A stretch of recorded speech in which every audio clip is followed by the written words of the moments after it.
Hello दोस्तों, कैसे हो आप सब। आशा करता हूँ मस्त होंगे, बड़े होंगे, बेहतरीन होंगे और अपनी तैयारी में व्यस्त होंगे। तो और बिल्कुल आज की हमारी क्लास बीएसटीसी परीक्षा 2026 के लिए बहुत शानदार क्लास रहने वाली है, जिसमें हम देखने वाले राजस्थान जीके की बहुत शानदार क्वेश्चन। किसके?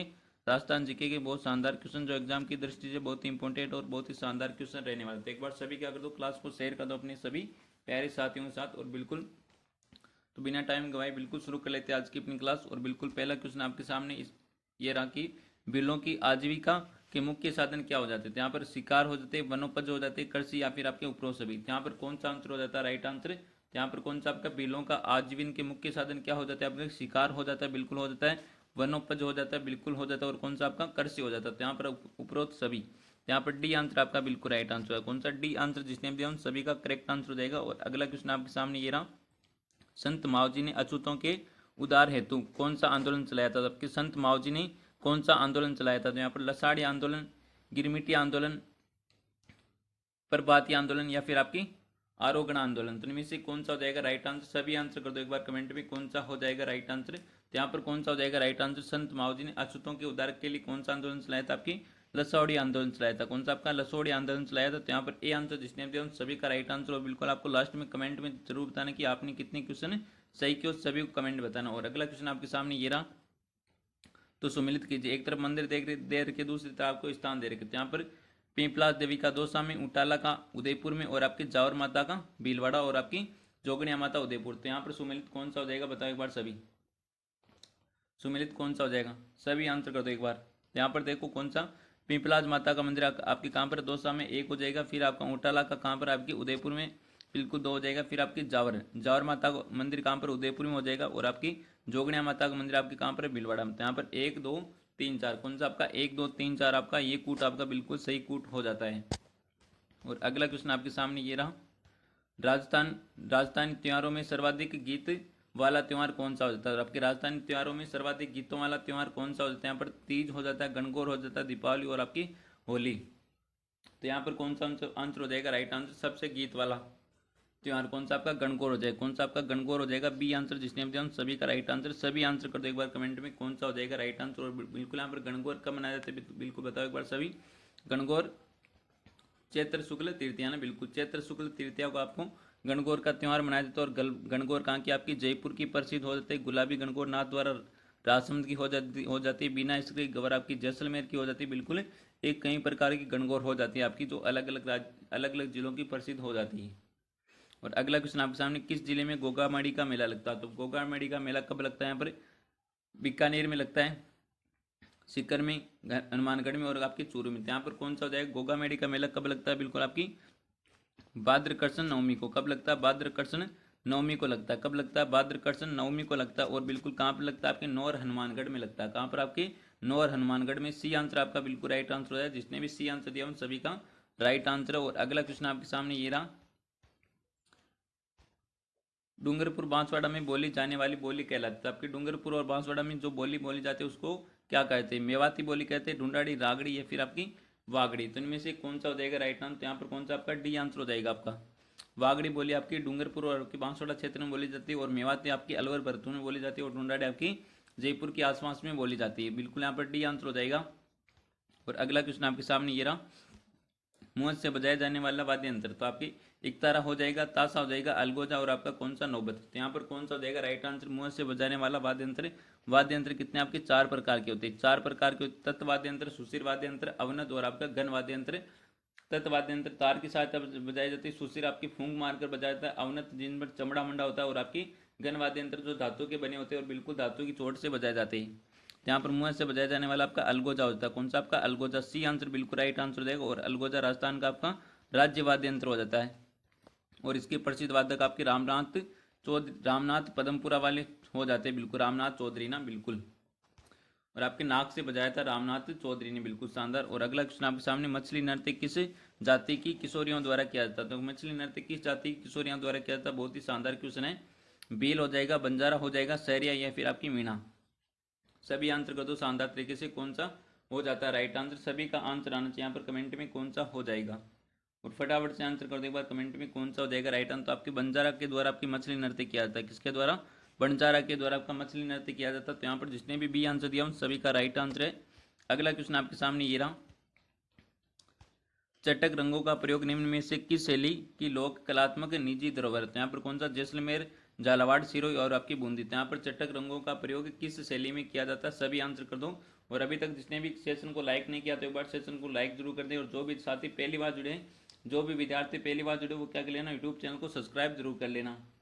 तो यहाँ पर कौन सा? आपकी बूंदी चित्र शैली में आपकी बिल्कुल चटक रंगों का प्रयोग किया जाता है, जो आपकी कलात्मक निजी धरोहर हो जाती है। बी आंसर हो जाएगा राइट आंसर। जिसने बी सॉरी डी आंसर दिया उन सभी का राइट आंसर बूंदी हो जाता है। कौन सा? आपका बूंदी। और अगला क्वेश्चन आपके सामने, चंदन काष्ठ कलाकृति के लिए कौन सा स्थान प्रसिद्ध है? तो यहाँ पर चंदन काष्ठ कलाकृतियों के लिए कौन सा स्थान प्रसिद्ध हो जाता है? चूरू हो जाता है, कोटा हो जाता है, शाहपुरा, या फिर आपकी पाली। सभी आंसर कर दो कमेंट में। और चंदन काष्ठ के लिए प्रसिद्ध कलाकार कौन हो जाते हैं? बिल्कुल आपकी बताओ एक बार सभी, कौन हो जाते हैं यहाँ पर? चंदन कौन होता है? बिल्कुल आपकी चंदन काष्ठ कला के लिए ना, बिल्कुल। यहाँ पर कौन सा? आपका चूरू की प्रसिद्ध हो जाती है। किसकी? आपकी चूरू की प्रसिद्ध हो जाएगा राइट आंसर। जिसने भी ए आंसर दिया उन सभी का right answer. A for Apple हो जाएगा राइट आंसर। और चंदन काष्ठ के लिए कौन प्रसिद्ध हो जाते हैं? कलाकार कौन प्रसिद्ध हो जाता है? सभी को कमेंट बताना शानदार तरीके से। और अगला क्वेश्चन आपके सामने, जेला, जमेला, पीपल पन्ना, अंगोटिया किस अंग के आभूषण हो जाते हैं? बहुत ही शानदार, वेरी इंपॉर्टेंट क्वेश्चन है, हर बार एग्जाम में पूछा जाता है बिल्कुल। यहाँ पर कौन सा? कान का हो जाएगा, गले का हो जाएगा, हाथ का, ये फिर आपके नाक का। तो यहाँ पर कौन सा हो जाएगा राइट आंसर? सभी आंसर कर दो एक बार शानदार तरीके से। कौन सा हो जाता है करेक्ट आंसर यहाँ पर सभी का आंसर आना चाहिए यहाँ पर कमेंट में, कौन सा हो जाएगा राइट आंसर। और सभी का आंसर आ रहा है बिल्कुल शानदार तरीके से। कौन सा? आपका ए आंसर हो जाएगा कान की। तो आपकी जेला, जमेला, पीपर पन्ना और अंगोटिया किसके आभूषण हो जाते हैं? आपकी कान में धारण किया जाने वाला आभूषण हो जाते हैं, बिल्कुल शानदार ये सभी। और अगला क्वेश्चन आपके सामने, प्रसिद्ध डूंगरसाई ओढ़नी कहाँ की है? तो आपकी प्रसिद्ध डूंगरसाई ओढ़नी कहाँ की प्रसिद्ध हो जाती है? यहाँ पर भरतपुर की हो जाती है, उदयपुर की हो जाती है, कोटा की, और कहाँ की? आपकी जोधपुर की। तो आपकी डूंगरसाई ओढ़नी कहाँ की हो जाती है? डूंगरसाई आपकी डूंगरपुर की नहीं है, बिल्कुल। यहाँ पर डूंगरपुर नाम दिख रहा है आपको, डूंगर नाम दिख रहा है, लेकिन डूंगरपुर की नहीं है, आपकी कहाँ की? जोधपुर की हो जाती है। कहाँ की? आपकी जोधपुर की हो जाएगी। प्रसिद्ध डूंगरसाई ओढ़नी आपकी कहाँ की है? जोधपुर की हो जाती है। तो यहाँ पर जिसने भी डी आंसर दिया उन सभी का राइट आंसर। अगला क्वेश्चन है बहुत ही शानदार बेहतरीन क्वेश्चन है। 30 मार्च 1949 को वृद्ध राजस्थान गठन के समय अजमेर किस श्रेणी का राज्य था? तो यहाँ पर ए श्रेणी का, बी श्रेणी का, सी श्रेणी, या फिर आपकी उपरोक्त में से कोई नहीं। यहाँ पर कौन सा हो जाएगा राइट आंसर आपके? तो आपकी 30 मार्च 1949 को वृद्ध राजस्थान के गठन के समय आपके अजमेर आपकी सी श्रेणी का राज्य था। किसका? सी श्रेणी का राज्य था। तो यहाँ पर जितने भी कौन सा सी आंसर दिया उन सभी का राइट आंसर। अगला क्वेश्चन आपके सामने, डूंगर जी और आपके जवाहर जी किस जिले के निवासी थे?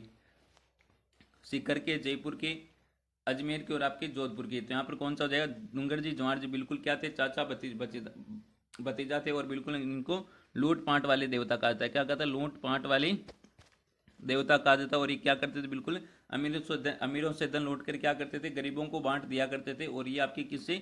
सीकर जिले थे, सीकर जिले के रहने वाले थे। क्या कहाँ के? आपके सीकर जिले के निवासी थे। तो यहाँ पर जिसने भी ये आंसर दिया उन सभी का राइट आंसर। लूट पाट वाले देवता कहा जाता है, अमीरों से धन लूटा करते थे और गरीबों को बांट दिया करते थे, इसके कारण इनको लूट पाट वाले देवता कहा जाता है।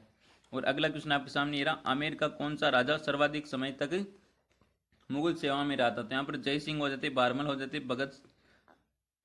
भगवान दास थे। यहाँ पर कौन सा आपका? भगवान दास, या फिर आपकी कौन सा? मान सिंह। तो इनमें से कौन सा हो जाएगा राइट आंसर? तो आमेर का कौन सा राजा सर्वाधिक समय तक मुगलों की सेवा में रहा था? वो कौन थे? आपकी राजा जय सिंह। कौन थे? राजा जय सिंह बिल्कुल 46 वर्षों तक क्या रहे थे? मुगलों की सेवा में रहे थे, बिल्कुल 46 वर्षों तक। तो यहाँ पर जिसने भी कौन सा ए आंसर दिया उन सभी का राइट आंसर। कौन सा? ए आंसर आपका बिल्कुल करेक्ट आंसर हो जाता है। अगला क्वेश्चन आपके सामने ये रहा, सांगा ने ईडर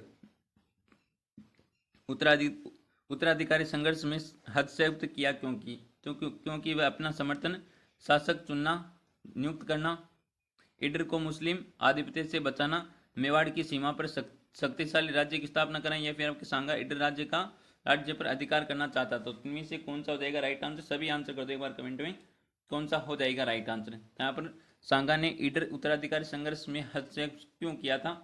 सभी आंसर कर दो। क्योंकि वह अपना समर्थक शासक नियुक्त करना चाहते थे। तो यहाँ पर जिसने भी कौन सा ए आंसर दिया उन सभी का राइट आंसर। कौन सा? ए आंसर हो जाएगा राइट आंसर। और बिल्कुल आपको लास्ट में कमेंट में जरूर बताना कि आपको ये सेशन कैसा लगा और बिल्कुल आपने इस सेशन से कितनी क्वेश्चन सही किए, सभी को कमेंट में बताना है। और अभी तक जिसने भी यूट्यूब चैनल को सब्सक्राइब नहीं किया तो यूट्यूब चैनल को क्या कर लेना, सब्सक्राइब जरूर कर लेना। और अगला क्वेश्चन आपके सामने ये रहा, महाराणा प्रताप का कालक्रम, तो आपकी महाराणा प्रताप का कालक्रम कितना हो जाता है, तो यहाँ पर सभी आंसर कर दो कमेंट में कौन सा हो जाएगा राइट आंसर। महाराणा प्रताप का कालक्रम कितना हो जाता है आपकी 1572 से 1572 से 1597 आपकी महाराणा प्रताप का कालक्रम हो जाता है। तो यहाँ पर जिसने भी सी आंसर दिया उन सभी का राइट आंसर कौन सा, सी आंसर आपका बिल्कुल करेक्ट आंसर हो जाएगा। और अगला क्वेश्चन आपके सामने ये रहा, हल्दी घाटी युद्ध के पीछे अकबर का मुख्य उद्देश्य क्या था, तो आपकी हल्दी घाटी युद्ध के पीछे अकबर का मुख्य उद्देश्य क्या था, मान सिंह की भावना को संतुष्ट करना, साम्राज्यवादी नीति और आपकी राजपूत में फूट डालना, ये फिर आपकी राणा प्रताप को अपने अधीन करना। तो यहाँ पर कौन सा हो जाएगा राइट आंसर, और यहाँ पर सभी का डी आंसर हो जाएगा, महाराणा प्रताप को अपने अधीन करना। ये अकबर का क्या था, मुख्य उद्देश्य था हल्दी घाटी के युद्ध का। अकबर का ये उद्देश्य था कि महाराणा प्रताप को अपने शामिल करना चाहता और बिल्कुल अपने अधीन करना चाहता था, लेकिन महाराणा प्रताप ने ऐसा कभी भी नहीं किया था। बिल्कुल मुगलों से क्या किया था, बिल्कुल संघर्ष किया था और बिल्कुल अपने मरते दम तक बिल्कुल क्या किया था, संघर्ष किया था और कभी भी मुगलों के सामने अपनी घुटने नहीं टेके थे। बिल्कुल शानदार। और अगला क्वेश्चन है, जोधा ने जोधपुर की स्थापना कब की, तो आपके जोधा ने जोधपुर की स्थापना कब की थी, यहाँ पर 1579 हो जाएगा, 1589 हो जाएगा, 1569 या फिर आपके 1559। यहाँ पर कौन सा हो जाएगा राइट आंसर। यहाँ पर जोधपुर की स्थापना कब की गई थी, 12 मई 1459 में। कब, 1459 में। और राजा जोध सिंह के द्वारा, जोधा के द्वारा, किसके, राजा जोधा के द्वारा की गई आपकी जोधपुर की स्थापना। और जोधपुर में कौन सा किला बना, आपके मेहरानगढ़ का किला। कौन सा आपका मेहरानगढ़ का किला आपके जोधपुर में बना। तो यहाँ पर जिसने भी डी आंसर दिया उन सभी का राइट आंसर कौन सा, डी आंसर आपका बिल्कुल राइट आंसर हो जाएगा।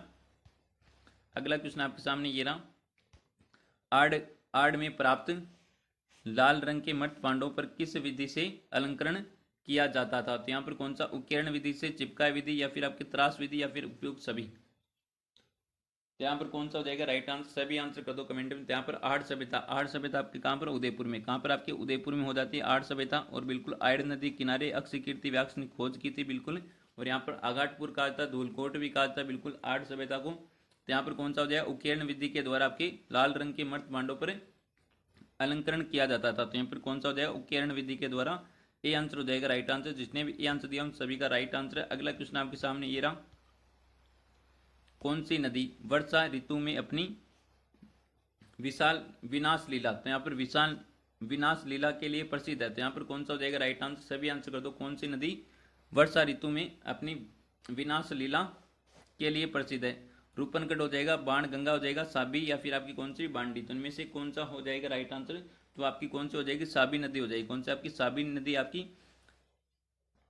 वर्षा ऋतु में अपनी विनाश लीला के लिए प्रसिद्ध हो जाती है। कौन सी आपकी, साबी नदी। तो यहाँ पर सी आंसर आपका बिल्कुल राइट आंसर हो जाएगा। और जिसने भी सी आंसर दिया उन सभी का करेक्ट आंसर हो जाता है। और अगला क्वेश्चन आपके सामने ये रहा, राजस्थान के कौन से जिले आपके आर्द्र दक्षिणी पूर्वी मैदान कृषि जलवायु प्रदेश के अंतर्गत आते हैं। तो इनमें से कौन सा, डूंगरपुर बांसवाड़ा हो जाएगा, डूंगरपुर बांसवाड़ा, प्रतापगढ़, राजसमंद, भीलवाड़ा, चित्तौड़गढ़, आपके कोटा, बूंदी, बारा, झालावाड़। तो यहाँ पर कौन सा हो जाएगा, यहाँ पर राजस्थान के कौन से जिले आर्द्र दक्षिणी पूर्वी मैदानी कृषि जलवायु प्रदेश के अंतर्गत आते हैं, तो वो कौन कौन से आ जाते हैं, बिल्कुल आपकी सभी आंसर कर दो कमेंट में। वो आपके कोटा, बूंदी, बारा, झालावाड़। कौन सा आपका, कोटा, बूंदी, बारा, झालावाड़। डी आंसर हो जाएगा। कौन सा आपका, डी आंसर हो जाएगा राइट आंसर, कोटा, बूंदी, बारा, झालावाड़ आ जाते हैं। तो यहाँ पर जिसने भी डी आंसर दिया उन सभी का राइट आंसर है। और अगला क्वेश्चन आपके सामने ये रहा, राजस्थान के मरुस्थल को कितने नाम से जाना जाता है। तो आपके राजस्थान के मरुस्थल को कितने नाम से जाना जाता है, थार का मरुस्थल, ग्रेट इंडियन डेजर्ट, या फिर ए व बी दोनों, या फिर आपके सारा मरुस्थल। तो आपके राजस्थान के मरुस्थल को किस नाम से जाना जाता है, सभी आंसर कर दो। तो यहाँ पर थार मरुस्थल भी कहते हैं और आपकी ग्रेट इंडियन डेजर्ट भी कहते हैं। तो यहाँ पर सी आंसर हो जाएगा राइट आंसर, ए व बी दोनों। कौन सा, ए व बी दोनों हो जाएगा राइट आंसर, सी आंसर हो जाएगा राइट आंसर। और अगला क्वेश्चन आपके सामने ये रहा, विश्व का सबसे सघन, तो आपके विश्व का सबसे सघन बसावट वाला रेगिस्तान कौन सा। तो यहाँ पर कौन सा हो जाएगा राइट आंसर, यहाँ पर थार का मरुस्थल, सारा मरुस्थल, और की गोपी मरुस्थल, या फिर आपका कौन सा, अटाकामा मरुस्थल। तो इनमें से कौन सा हो जाएगा राइट आंसर, सभी आंसर कर दो। और इस क्वेश्चन का आंसर आपको देना कमेंट में, किसमें देना, कमेंट में। देखते हैं कौन आंसर बिल्कुल राइट आंसर करता है, सभी को देना आंसर कमेंट में शानदार तरीके से। और बिल्कुल आज का ये सेशन आपको कैसा लगा कमेंट में जरूर बताना है। और जो भी साथी पहली बार जुड़े वो क्या कर लेना, यूट्यूब चैनल को सब्सक्राइब जरूर कर लेना। और बिल्कुल सेशन पसंद आए तो सेशन को एक बार लाइक जरूर करना। तो मिलते हैं एक और बेहतरीन जानदार शानदार सेशन के साथ, तब तक थैंक यू, टेक केयर, जय हिंद, वंदे मातरम।